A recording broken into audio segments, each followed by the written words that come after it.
everybody, welcome to the party where the nuts hang. It's just a rap thing. And we're back with episode 36 of The Sounds of Struggle. I am Chris Perish. I'm on my way to a concert. Whee! Yes, we are going to see Metallica. And Avenged Sevenfold. Yeah, and guess what? What? These people aren't. Well, they might have. Well, might be, actually. Well, by the time this comes out, might have, but might be. Point is, we're going. Yeah, and if you're not, suck it! Yeah. In the face. Yeah, because, where else would you suck it? Yes. Do you? Again? I don't know. It's ancient monk tradition. Wouldn't that... Oh, I thought it was Jewish. Either way.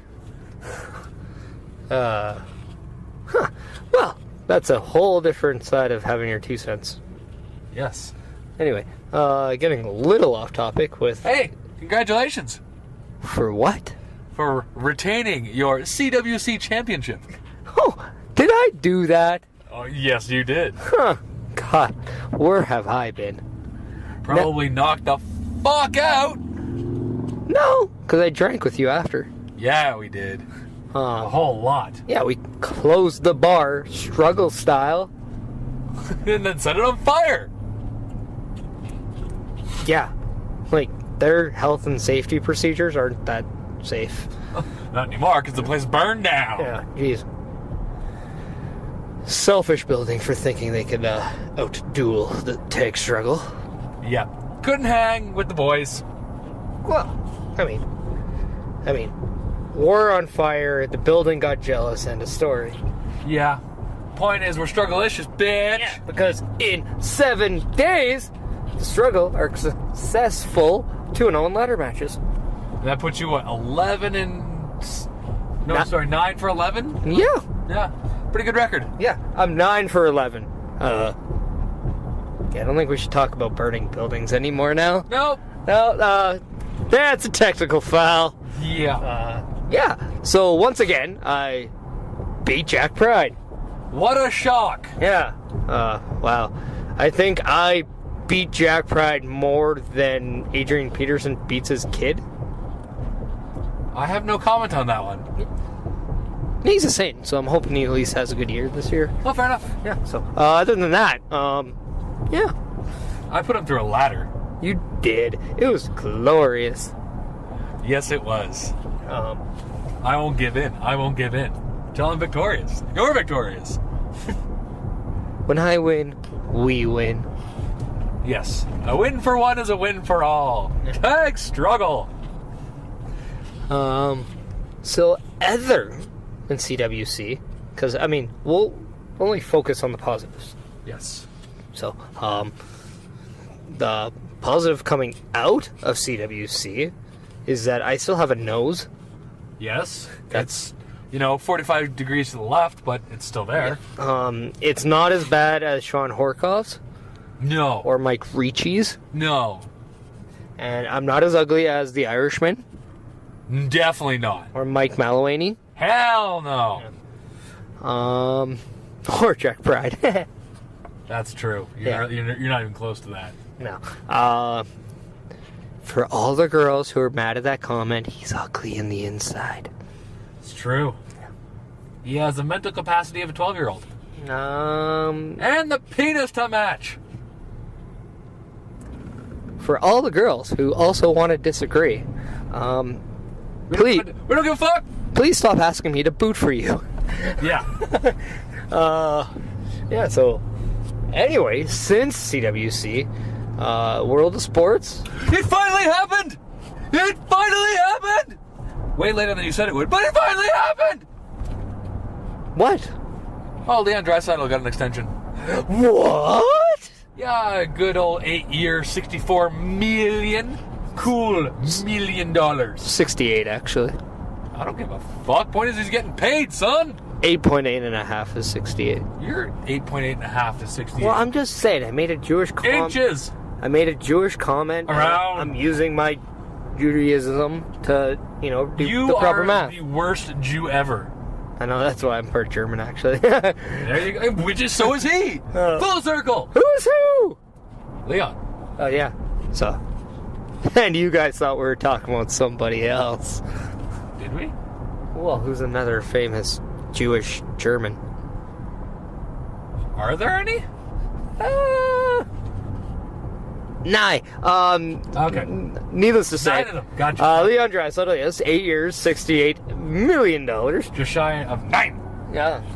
You know, he couldn't have gone 69. Like, really? Like, come on. It would have been such a sexy bargain. Yes. Unless the Oilers don't have that cap anymore. Probably not. Yeah. So other than that, really nothing new in hockey. That Pastrnak is still unsigned. You'd think that's going to come now. A bunch of trade rumors, apparently. Yeah. You'd think that's going to come now after Draisaitl has been traded or been signed. Yeah. Because, you know, there's reports that one camp was seeing what the other one was going to do and then counter it. So. Yeah. And then Boston already flat out said they're not going to trade him. So we'll see what happens. Yeah. Probably within the next week, I would say there's going to be some rumors about his new There's contract. already rumors, but I bet you next week there'll be confirmation. Yep. So, for hockey, that's really all. I do have one other thing. In a friendly pre-Olympic tournament game, which I don't know why they called it pre-Olympics, because that's still months away, but anyways, Russia and Canada were playing, and there was a line brawl. Yeah. That's funny as shit. Bringing back the good old rivalry from '72. Summit Series! Whee! But yeah, other than that, not really too much hockey. No, not really. It's only 50 days until home openers. Homo opener? Like, what about homos? Home opener. Oh, yeah. I don't care what you do with homo pers. I just thought, yeah. So yeah, that's all we have for hockey. That's all. Baseball, not really much going on, but Tulowitzki's apparently on the long-term disability, which I didn't even know he was injured. well, he's always injured, isn't he? Like 60 days or something like that, apparently. Which is basically almost the rest of the season. Oh, it's pretty much the rest of the season. So what you're saying is the Jays actually have a shot for wild card? No. They're only 4 games out, though. No. I don't know. The answer's no. Donaldson's finally starting to hit the ball. Too little, too late. Too low? Little too low. low. So, but yeah, a lot of teams are trying to do the post trades or whatever. Baseball's weird. You can trade after the trade deadline. Yeah, I don't get it. It's like if you clear revocable waivers, then you're allowed to negotiate a trade with another team, and then the team can either pull you off that list or trade you. Yeah.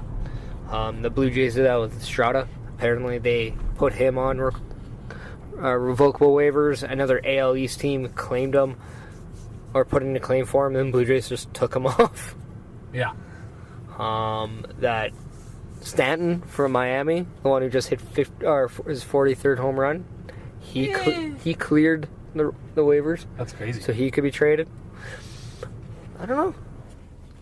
Just seeing like big guys get traded is kind of funny to watch because it's like, you're doing well, but nobody wants you. Not well enough. Yeah. You're the only reason why this team has a shot. But get the fuck out. Yeah. Agreed. So, then other than that, NFL preseason has kicked off. I have a question. What happened with Ezekiel Jackson? Why is he suspended 6 games? Because he hit a female, I believe. There should be a lot more suspensions in football. Well, I mean, I think it's pretty much a thing. If you play on the Dallas Cowboys, before you play a game, you have to punch a woman. I don't know if that's an accurate thing, but, I mean, just history has shown that, you know.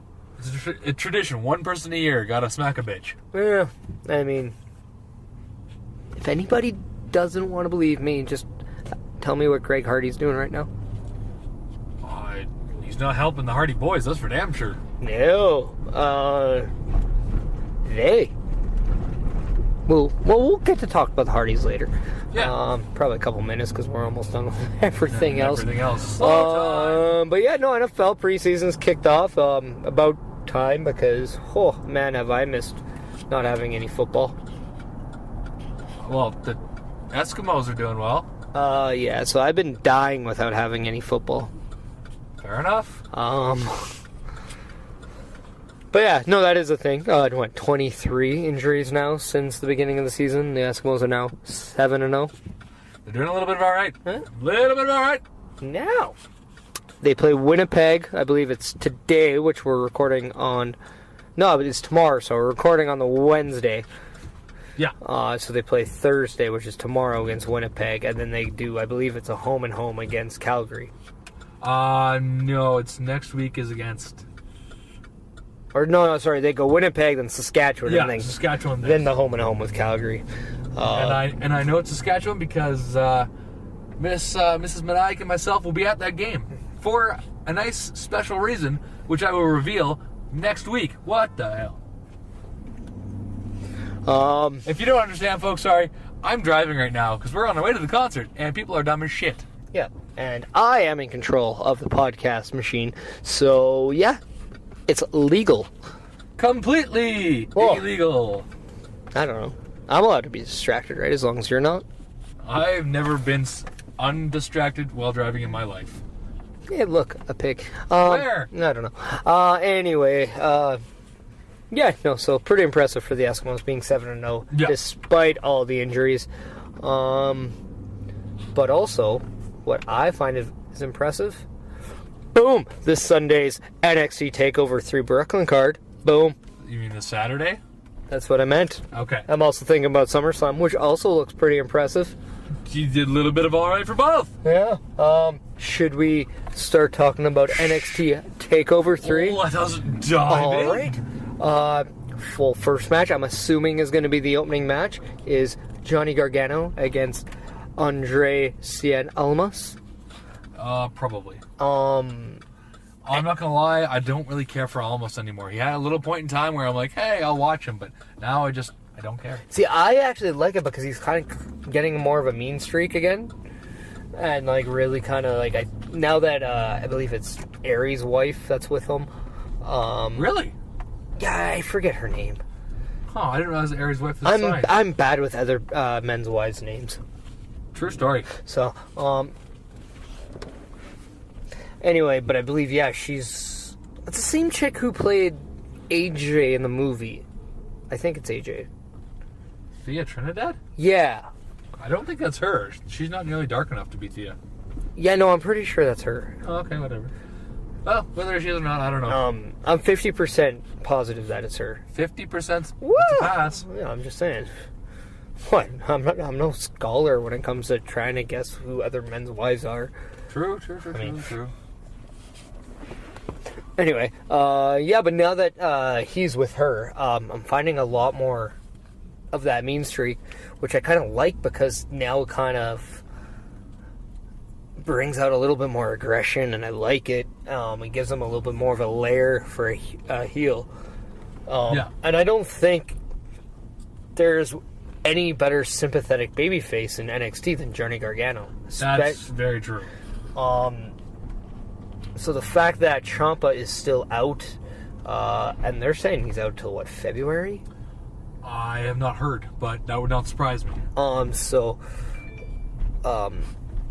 Yeah, I mean, I fully expect Johnny Gargano to get the win here, but at the same time, I wouldn't mind seeing Almas pull one out and then get the win. But also keep this kind of going up until Ciampa actually comes back. Because they do another takeover before Royal Rumble, don't they? I think the day before Rumble is the next one. Yeah, and then it's right before WrestleMania is the other one, correct? Yes. So, my thing is, have Gargano and Almas just feud up until that Royal Rumble takeover, have Ciampa then come back and attack Gargano after the match, and boom, and then you have that match set for the WrestleMania one. That'd be good. So, yeah, so hopefully that's what they do. I can't really say it, but I mean, I do expect a good match because I actually don't expect either one of these guys to not put on a good performance. No, that's true, yeah. I mean, if they do kick off TakeOver, especially Brooklyn now, which Brooklyn seems to be the home of the SummerSlam weekend. Yeah. Because this is, what, the third year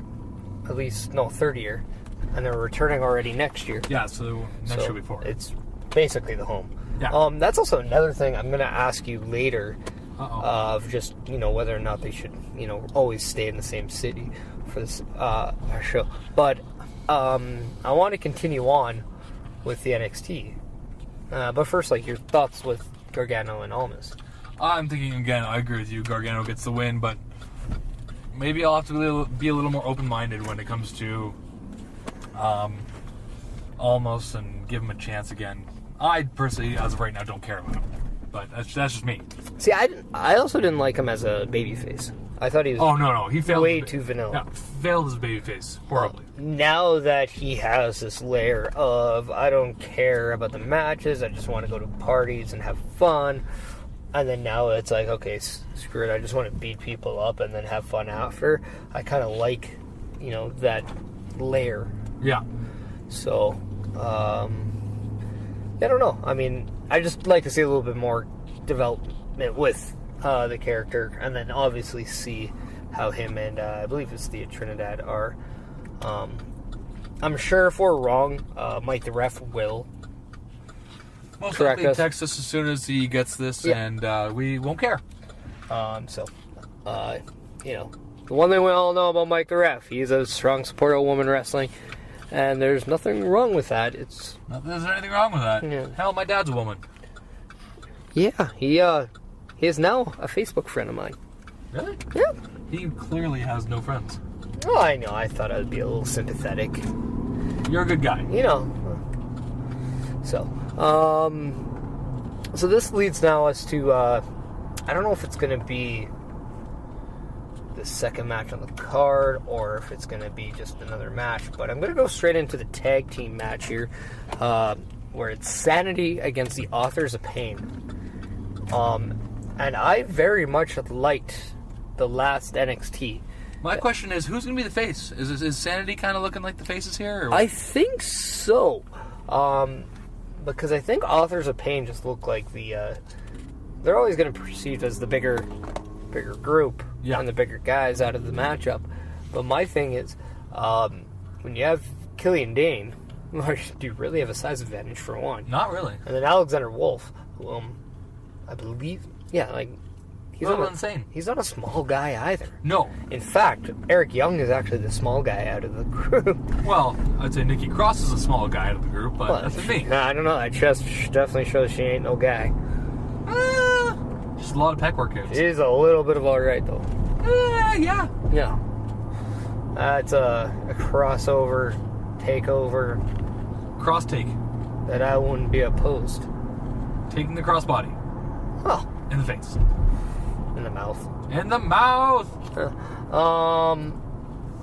But yeah, no, just with the last NXT where you saw Sanity zip tie one of the Authors of Pain to the guardrail and then isolate the other. Which is very heelish, but I liked it. It was like if S.H.I.E.L.D. actually had a little bit more of an edge during their initial heel run. Shield. We'll get to that. Yeah. It'd be pretty dynamic. Yes. So yeah, with that being said, I mean, I very much liked it, and I think it established Sanity as a contender right away. Yeah.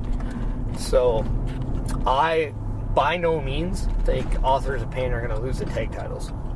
No, I don't think so. However, I'm going to say it, I'm not going to be surprised if they do. Because I also look at who is next outside of Heavy Machinery.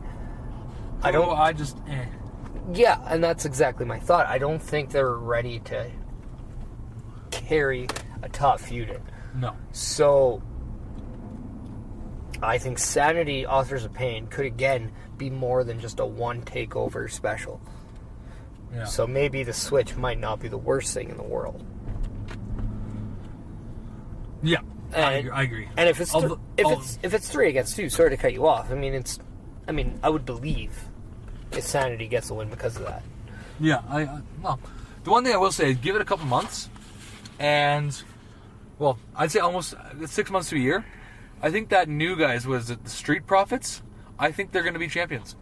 They came out, and everything they did, I really liked about them on the last NXT. Yeah, I'm not gonna lie. I mean, I was very curious to see how they're gonna be. Also, I'm kind of just interested to see if anything happens between Oni Lorcan and Danny Burch. They had one match. They wanted one more. I could very much see something happening where they align with one another. Yeah, kind of like the whole Sheamus and Cesaro thing. Yeah. But this time, it's instead of out of, they're being forced to tag team, I think they might just respect each other so much that they decide to go in together and then get it done. Yeah. But, so I don't know, like... Do you think there'll be a third match at TakeOver, like an impromptu one? You know what? I wouldn't be surprised. But with that being said, NXT generally doesn't overbook their shows. They're very quite simple in that. Usually five matches. Maybe 6. Yeah. At the most. And we're sitting at 5 right now. So, yeah, so that's just my... kind of just where I stand with that. I don't know, like, what do you think? What, for the matches? Yeah, like, do you think there's going to be an impromptu, or... I think there definitely could be. I think an impromptu, because there are five matches. If they do a little bit shorter for all of them, I think there definitely could be one thrown together. But then again, I think they want to give these guys the time. And that might be a main event of a TakeOver, just the show on the WWE Network. So, because, yeah, my thing right now is, I mean, they definitely have the Hideo Itami, Cassius Ohno thing going. Yeah. But is that an actual match? Yes, it's been confirmed. Well, sorry, not for them. It's actually the match is Hideo Itami versus Aleister Black. Yeah, so that's what I was going to say. So I very much think that you're going to see something develop between Cassius Ohno and Hideo Itami. Yeah. At some point. And that's exactly kind of where I wanted to lead to, because I also looked at Aleister Black as a wild card of he is too good not to be on the TakeOver, but he had nothing kind of going. Yeah. Like, who was he going to go against? And now we find out that it's against Hideo Itami. I don't think I really like this match to begin with, simply because I don't think this does anything for Aleister Black. So if Hideo Itami, quote-unquote, loses to Aleister Black, which I do think will happen, and Cassius Ohno goes for the, it's okay, buddy, like, we're here, and then just completely turns on him. Yeah. That is my prediction for this match. I just, to me, this just seems like, okay, well, you could have done this on TV, and I would have cared the same amount. Yeah. But I still just want to see Aleister Black in something that actually is meaningful. Yeah. Not just a put-together match, because I think Aleister Black is at that point in his NXT career where we need to see him in a feud, or a program at the very least. Something a little more higher than what he's done so far. Yeah, and I just think, a talent like that, I mean, it would help evolve kind of, the long term of Aleister Black, and just get that propelled. So I just don't understand why. But, I mean, who knows, maybe by the end of the show, something will come to light, and we will see. I don't know, what do you think about that match? I mean, I'm looking forward to it because I like Aleister Black's stuff. But, and actually, I do kind of like the whole Hideo Itami, how he's going kind of darker and, more for himself, doing a heelish thing. I'm intrigued to see where it goes, but the main feud is not this. It's Hideo Itami versus Cassius Ohno. So part of me liking it, part of me is wondering what exactly is going to come from this. It seems like kind of almost a match to set something different up. Now, here's a left field thought. What happens if Cassius Ohno helps Hideo Itami? Turns heel. That'd be interesting. Do you think that there's a plethora of faces enough that they can warrant turning him heel? Well, I think there could be another babyface coming in the sense that... Triple H. No, but I mean, we can now say it's official. Adam Cole, baby, has signed with the WWE. Really? I did not know that. He signed Monday, from what I've been told. And by your sources inside? Yeah. which is my that I'm not going to reveal my inner sources. Yeah, just don't do that. But yeah, no, the belief is that he's going to be at NXT Takeover. That'd be sweet. And he's going to be like the big signing kind of announcement. So my question is, now that you have, say, the Adam Cole coming in, bye. I mean, he is not going to get booed when he debuts. No, that is very true. Not to mention, you have other Ring of Honor type talent there. Kyle O'Reilly, Bobby Fish. Yeah, and there's been talks about doing a Ring of Honor faction. Now with the addition of Adam Cole, who's the only 3-time Ring of Honor World Champion. Only guy ever. This could be a thing that could propel a face stable. Yes. Actually, the 3 of them together would be sweet. And this would actually allow them to use Sanity as a heel stable at this point. Yeah, that's true. So feud with them. But yeah, no, I do think there are enough baby faces in NXT for Cassius Ohno to turn. I don't think that will happen, but at the same time, it would make things a little bit more interesting and give Aleister Black that program that he... A 2-on-1 thing, that would also be alright. Because he would... Or it'd be a good way to introduce Adam Cole and doing a 2-on-2, some sort of tag, and... Or even a, somebody else. Like, maybe there's another... Someone new? Well, I mean, there are talks that after SummerSlam they could be doing another shake-up, but this time bringing more people back, or from the roster back to NXT. That'd be alright. So... John Cena. That guy needs to go down. The one name that I do think will actually happen there could be Dolph Ziggler. Makes sense. He hasn't been used at all. And he's now 36. I can just see... Almost kind of being like the guy who... Kind of like Tyson Kidd was, going down there, working with guys, making them more legit, kind of thing. Well, Tyson Kidd also went back down to prove himself like Zack Ryder did. Yeah. And kind of had to reinvent himself when Harry Smith left the company. Yeah. And then he found Cesaro, and that became the thing. And Zack Ryder did the same thing, where he ended up tagging with Mojo Rawley, and then he's on there again. So, yeah, we kind of drifted off topic, but at the same time, it's if this is to happen, like this would definitely create a dynamic between the 4 individuals that could make things interesting. But yeah, this is me just literally kind of trying to... Spitball. Yeah, but also evolve on, what's the point of this Hideo Itami Aleister Black match? Yeah, definitely you give it some merit, shall we say. But moving on, now we do what I believe will be the semi-main event, and that is the Women's Championship match between Ember Moon, yes, the challenger, and then going against the champion, Asuka.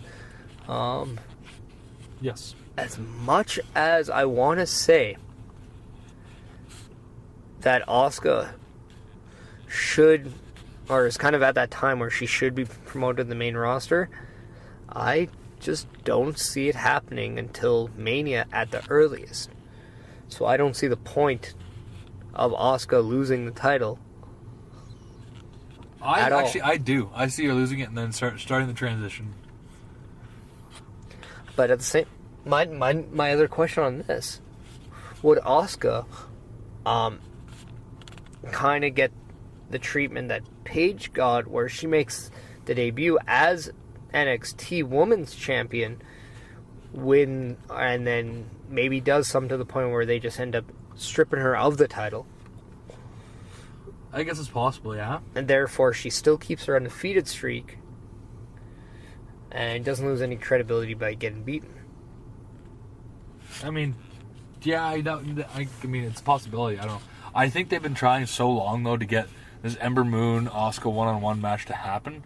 I think it's going to happen where she wins the title and is the one who finally officially beats Asuka and defeats the streak.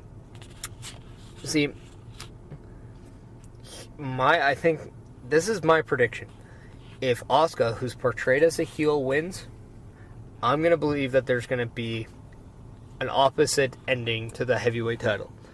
But if Ember Moon wins, I believe that will guarantee Bobby Roode a successful title defense. I'm thinking there's going to be one title that changes hands. It's going to be one of the single ones. So with that being said, I'm putting my money on Asuka. I do think she retains, but I don't think this is the only time Ember Moon and Asuka face. Well, no. Assuming that, Ember Moon stays healthy. Well, I mean, She has a bit of a problem doing that. she's been hurt once. Twice. Yeah, but only once I really took her out of an actual takeover. But you also said the same thing about Hideo Itami, and Yeah. he's been fine since. But I will also give Ember Moon credit. She took one hell of a bump to hurt her shoulder. Yeah. But yeah, I don't know. I think I'm going to have to disagree with you on this one, and I think Ember Moon wins. And I'm going to bet this piece of garbage right here against it. Oh, no, I already have that. Oh. It's in a different color, but yeah.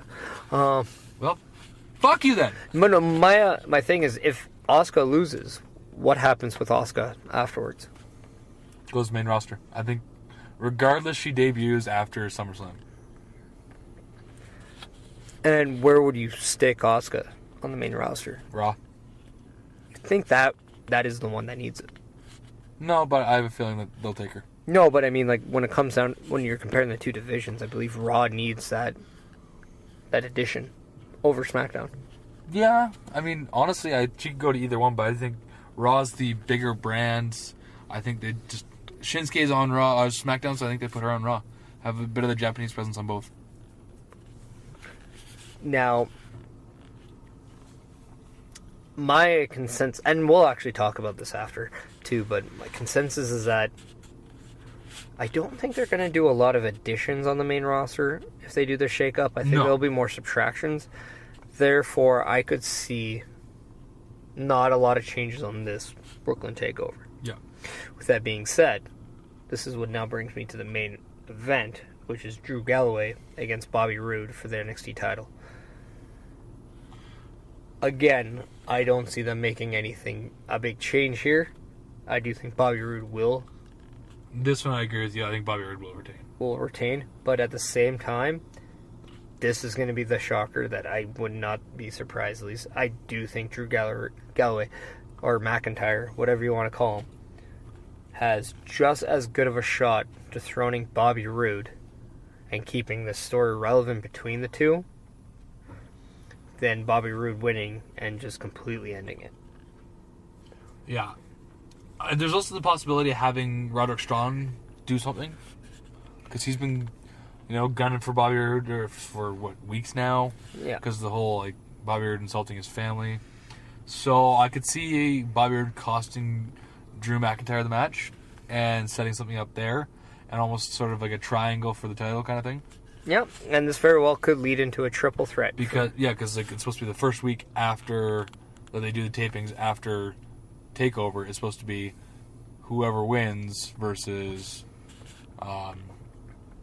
Roderick Strong.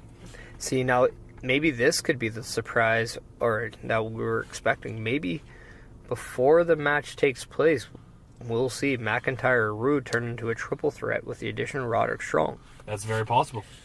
Now, what would you think about the end of NXT TakeOver Brooklyn is Roderick Strong winning to become the new NXT champion? Would that not be something? That would be very surprising. I think even if it was a triple threat, I think McIntyre would win. And triple threat I think he'd pin Roderick Strong. And then they keep it going between Bobby Roode. See, if it's a triple threat, I'd side even more on Bobby Roode. That's true. And I'd have Bobby Roode pin Roderick Strong. I can see. I think if it ends up being a triple threat, regardless of whether it's McIntyre or Roode that wins, they'll be pinning Roderick Strong. It's kind of the third man keeping going. So, anyway, that is our NXT Brooklyn TakeOver preview. You don't like it? Don't give a fuck. No, just watch it. It'll be good. Yeah. And what you can also do while you enjoy NXT Takeover Brooklyn 3, is you can go over to whatamaneuver.net, where you can select the purchases of any of your following OG The Struggle gear or Vintage OWE. And there will be additions sooner than you think. Agreed. Anybody who has been privy to the Facebook of Meniac and Chris Perish kind of have seen a leak of what's to come. Yeah. So expect new merchandise on What a Maneuver soon. Outside of that, if you do not wish to watch NXT Takeover Brooklyn 3, but you also wish to go to whatamaneuver.net and buy some of our cool shit, then you can also go to iTunes, Podbean, Google Play, the YouTube. Buy this? And subscribe to, subscribe. Okay. to Edmonton Sport Podcast Network. It's like buying it for free, though. Yeah.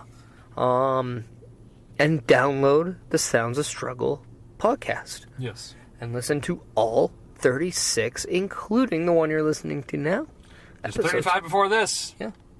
We're getting middle-aged, boy. We are. We're now thinking a lot about what we haven't accomplished yet.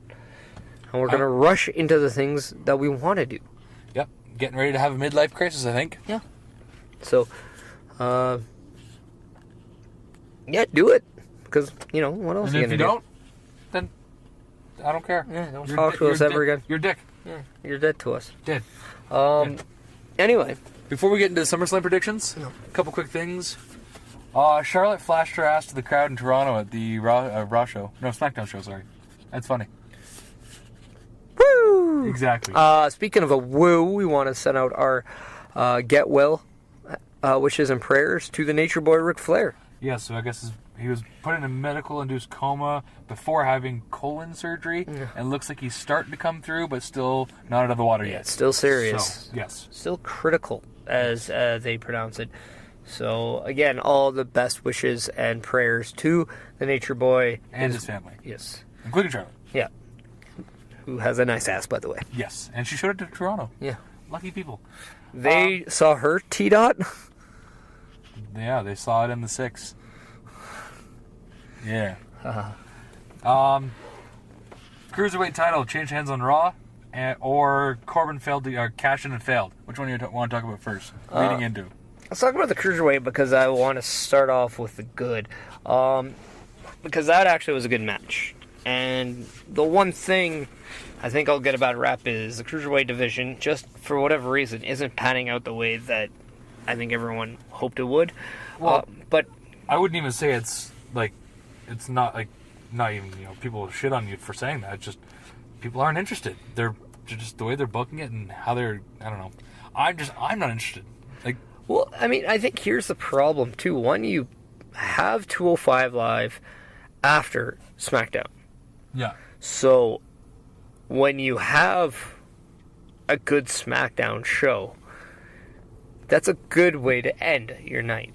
Not, followed by 205 Live. Yeah. If anything, go old school. When you did the heat-jacked Velocity tapings before the show itself, that's when you should do 205 Live. Yeah, I agreed. They should warm up the crowd. Yeah. So, and then also during Monday Night Raw, I mean, that's just a long show. And sometimes you just eat the short end of the stick, depending on what segment is before you or what segment is actually after you. Yeah. But, with all said and done, I did like the match between Neville and Tozawa. Hell of a good match. So, I just don't know why they couldn't wait to SummerSlam. I mean, it's going to be 6 fucking hours. I mean, I'm sure there's somewhere in there they could just fit the match in. No, Brock Lesnar's going at least 7 minutes, people. You're right, there's no time. No time! Yeah. Big Cass and Enzo need to take at least 40 minutes just to walk down the Enzo's being stage. put in a cage. It's going to be Big Cass versus fucking Big Show and just... Yeah, which kind of makes me think. We're getting totally off topic, but Big Cass versus Big Show. I mean, quite original names, people. I mean, why could Who's the big boy coming out of this one? Yeah, I mean, the Big Show versus Big Cass and the Big Apple. Good one, Cass. A lot of big stuff happening. But why can't they go back to Colin Cassidy right now? Yeah, and Enzo Amore with his big mouth. I don't know. And you can't teach that. True story. But, no, I mean, I just, if you want to turn, Big Cass heel, kind of give him this new demeanor, why don't you, kind of change what we call him, too? Cullen the Cassidy Biggins. Cullen the Big. I don't know. I mean, don't get me wrong, Cullen is not exactly a tough man name. He could make it one. But, I don't know. Something has to be done with Big Cass, though. Agreed. He's just not. I just, honestly, I'm going to say right now, I don't even want to talk about that match because I don't care. I really don't. Yeah. But we'll get to in the SummerSlam. I don't want to. But right now we'll talk about Baron Corbin. Yes. Failing on his Money in the Bank cash-in. He came down, beat up John Cena during his match with Jinder. Yeah. Had John Cena go over by DQ in that match. And then... I like the run-in headbutt that he did. That was pretty funny. Yeah. But then he came back to the ring to cash in his Money in the Bank. Yes. And then as Cena was getting up, they rang the bell. Baron Corbin goes to punch Cena. Jinder Mahal rolls up Corbin, 1, 2, 3. And he joins the list of John Cena and a former wrestler named Damien Sandow as people who have not cashed in and lost. Yes. So, last week, all things come in 3. Now, the Money in the Bank failures are now a party of 3. So the next several should win. Yeah. Well, you think Carmella is a shoo-in. You think so? So. But yeah, I mean, what are your thoughts about Baron Corbin? I think it's funny. Again, I also don't understand why this couldn't have happened at SummerSlam. I'm glad that he went out there, saw, did the thing, and then realized, hey, I can cash in right now. He's vulnerable. I do like the aspect that even though it was a failed attempt, they had it out where, you know what, he went for it, maybe it didn't work out, but at the same time, it kept everyone on their toes, and it really showed that, these cash-ins can happen at any time. Yeah, I agree. People can just be like, well, he just got pinned, like nothing happened. Yeah, because, with heel on heel, you don't want too much. You just had Jinder Mahal lose twice on TV as your WWE champion. So, then putting him in an impromptu match where he should lose for the WWE championship, and he wins in a clean fashion, nonetheless, makes him a little bit more relevant as a champion. And I like the fact now that heading into the second biggest show of the year, SummerSlam, your WWE champion is not walking in on a 2-match losing streak. He's actually walking in on a winning streak. Yeah. Where he just won a title defense the week prior. Yeah, I agree. So, I do think it gives him a little bit more credibility going in. And let's face it, the match he's in, he'll need as much as he can take, because I don't think anybody's favoring him to win. Nope. So yeah, now we're going to just jump right into our SummerSlam prediction. So, where do you want to start here? There's tons of stuff we can start at. Let's go with the women's match. Well, why don't we talk about Big Show and Big Cass, because we know that's probably going to be one of the first. Big Cass wins, don't care. I think Enzo tries to drop something to help Big Show out, and Big Cass gets it and uses it against Big Show. Well, done. Now, there's been reports that Enzo Amore could be turning heel. That would be whatever. my thing is... Why would you turn heel? I mean, you've been fighting this guy, so you're just going to align yourself with him, whatever? I don't know, whatever. Well, that's the thing. Do you care? No. Exactly. No, I don't. Moving on. Okay. Well, right. We're just talking about these two, but John Cena versus Baron Corbin. I think probably John Cena. Although I want Baron Corbin to win. Now, I think a lot leads into my mind that, okay, John Cena just cost Baron Corbin his Money in the Bank. It makes zero sense to me why you would have John Cena go over, knowing... Yeah, John Cena's never gone over when it didn't make sense. Ever. Yeah. But, I mean, if you look at it, if he's... Well, I guess you can look at it in two ways.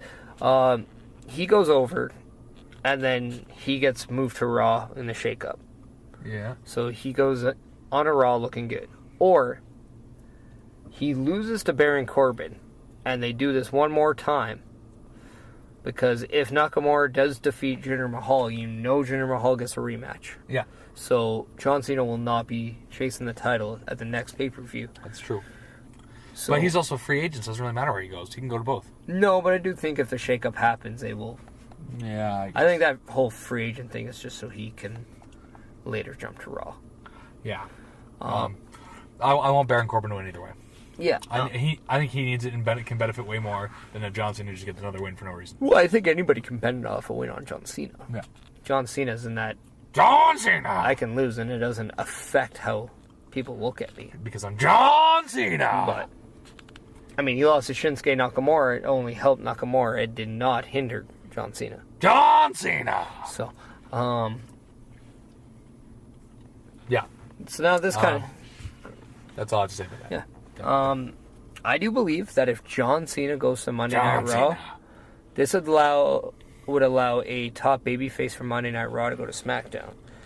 Like John Cena. So my prediction is if that happens, we could see Finn Balor switch. And then Raw would get John So Cena. now I want to go to the Finn Balor, who is going to be the Demon, go up against Bray Wyatt. I think, honestly, Finn Balor wins. Why? Because Bray Wyatt, they never seem to book him over when it's a bigger match. I don't know.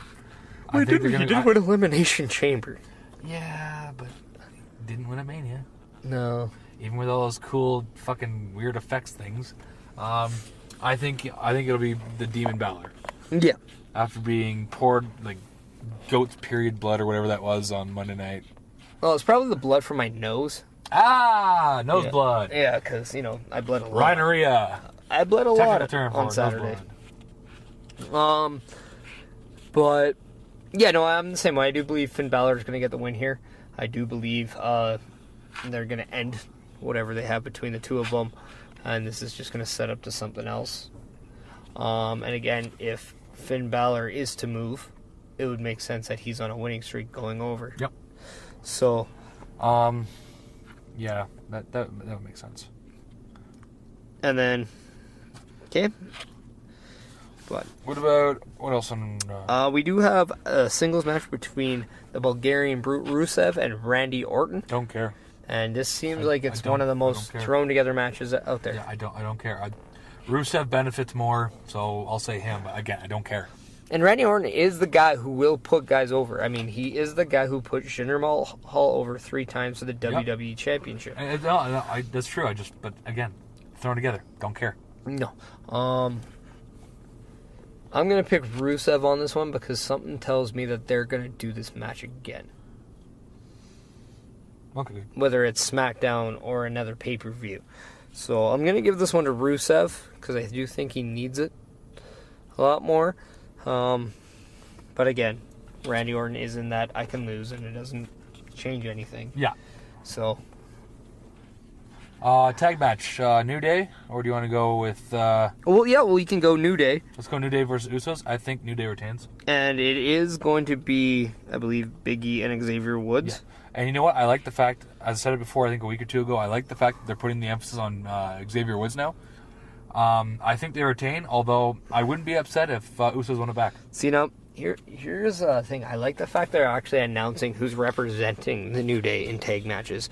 And I think it's important that Usos on SmackDown actually said, we want to know who we're fighting against. Yeah. So now we finally have another tag team establish the mindset that, hey, we're 2-on-3. We want to know what 2 we're facing. Yeah. Which is different because usually the 2-on-3 dynamic doesn't have the baby faces having the numbers attacks. No. But in this case, the New Day always seems to have that third number. So my question is that, do we see somebody help out the Usos? Or do we see, the New Day defeating the Usos and possibly putting a staple in this? Or do we see the Usos finding a way to overthink the baby faces here? Because in my eyes, I'm actually going to disagree with you. I do think the Usos walk out tag champions only to keep this thing going. I'd be okay with that. They did just beat the hell out of Kofi Kingston's leg, so maybe they'll put him out of commission, so it's 2-on-2. But honestly, I'd be okay with either outcome. Really would. Yeah, so, I would just think that Usos are finally finding their niche as the heel team and on SmackDown Live. And I think outside of New Day, even if you were to end this, I think there's more babyface teams in the wind than there are heels. Breezango. Yeah, who are returning in 25 years. Or 2 weeks. Yeah. Whatever comes first. So, yeah, this will be one of the matches I actually enjoy. I'm looking forward to. And this might as well go to the Raw Tag Team titles, where we see the champions, The Bar, Sheamus and Cesaro, facing off against 2/3 of the Shield. Yeah, because on Monday Night Raw we saw with the fist pump. Yeah. Oh man, the drama. Yeah. Seth Rollins and Dean Ambrose finally can trust one another, and now, therefore are going to be challenging Cesaro and Sheamus for the WWE Tag Team Championships. And I'm actually going to just say I think this is one of the most obvious matches. I do believe we're going to see new tag team champions on Raw. I agree. My thing is I do believe this is exactly how the title picture on Raw is going to play out. We're going to see Ambrose and Rollins become the new tag team champions, only for Gallows and Anderson to take it off them, only for the Hardys to take it off Gallows and Anderson, for only the Revival to take it off the Hardys. Cool. You heard it here first, folks. I'm just saying. Gonna happen. For sure! I do believe that's what the intention was supposed to be, was Hardys and the Revival for SummerSlam, and it's not gonna happen. Yeah. But I do believe that the whole thing is to have the Revival become the tag champions at some point. Assuming they can stay out of the hospital. I'm going to say WrestleMania.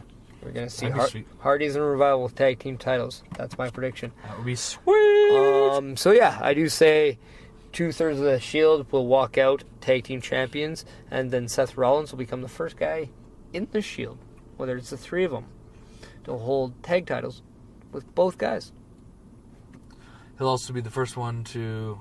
I guess he already is the first one to hold...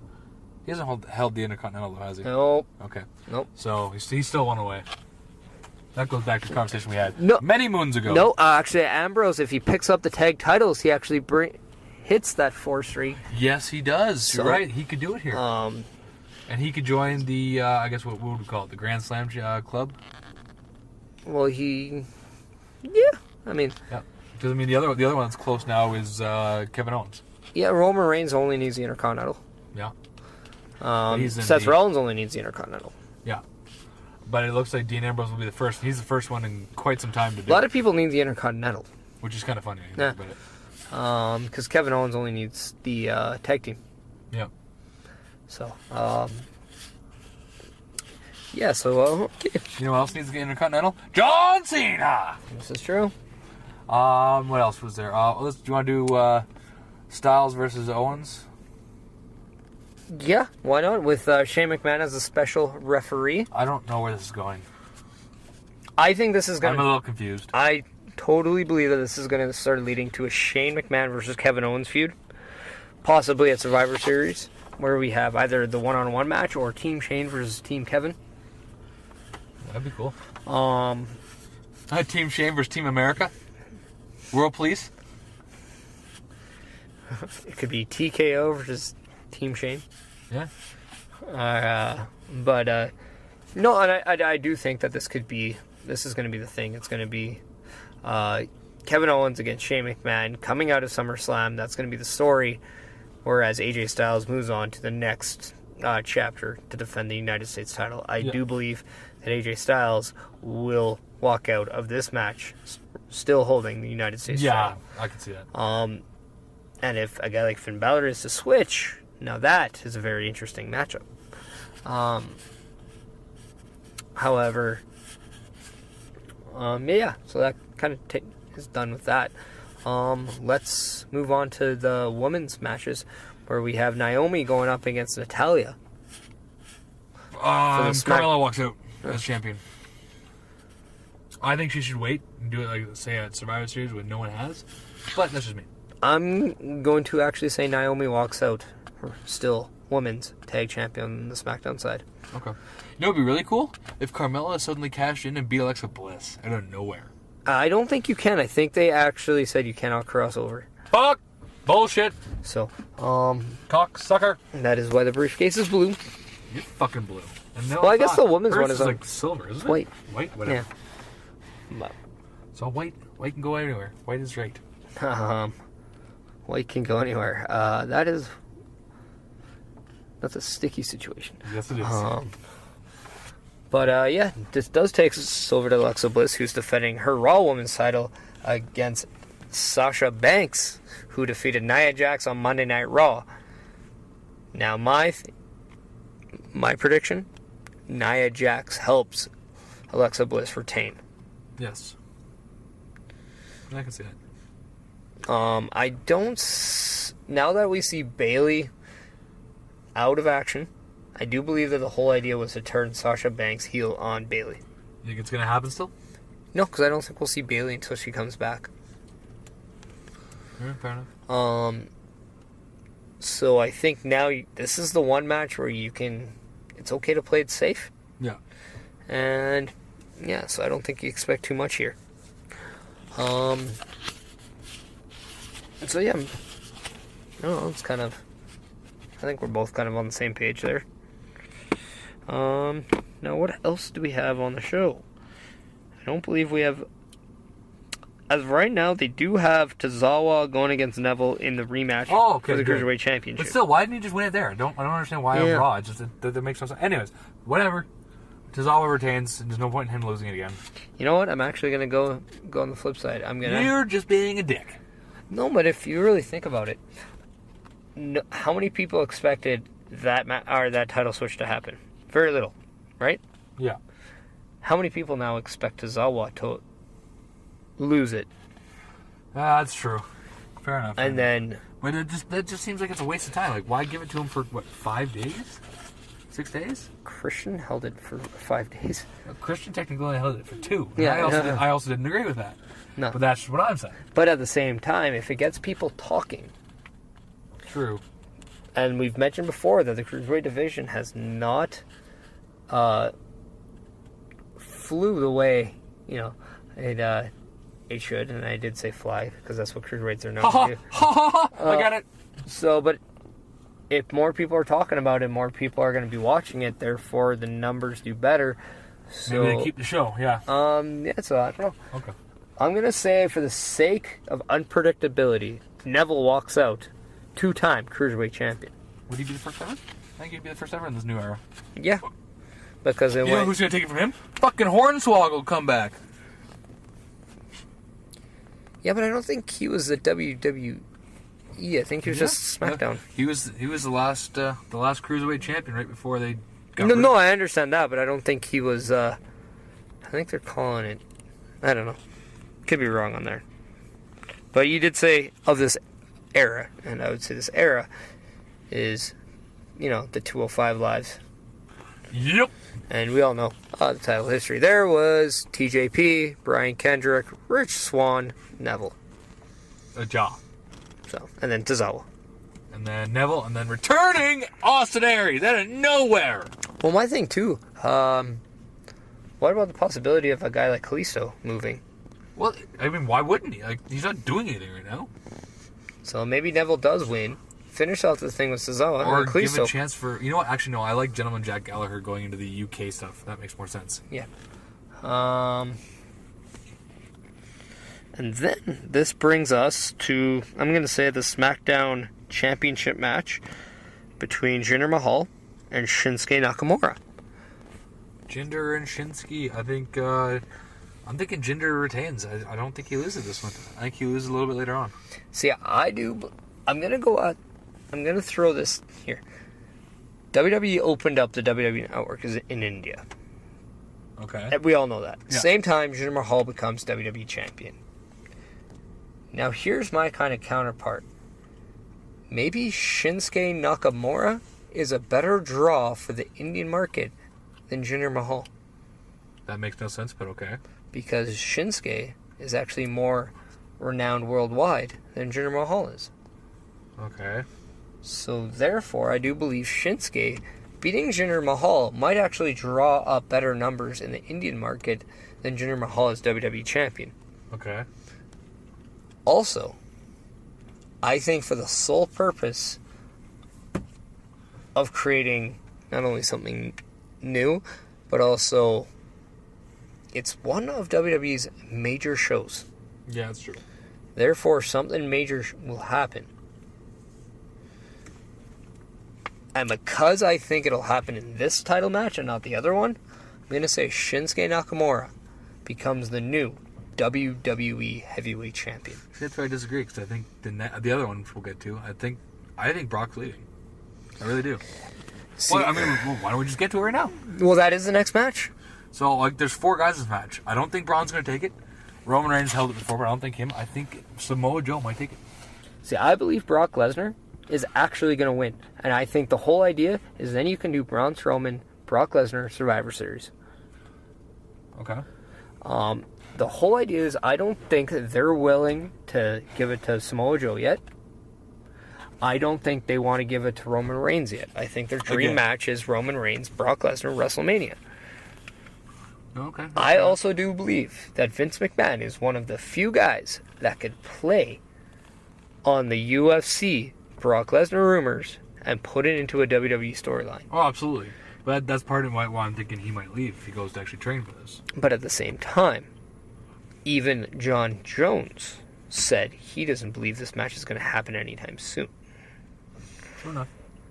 It would be one of the very few, like the last few big money matches that would get non-UFC guys. There also is watch. the rumor that John Jones might be at SummerSlam. That would be sweet. Build that up. That'd be awesome. Smart on his part and smart overall. Because if they show him before the match, everyone's going to think that Lesnar's losing. Now, if John Jones is there and they don't show him on TV, my prediction is Brock Lesnar walking out still Universal Champion, pinning Samoa Joe. Okay.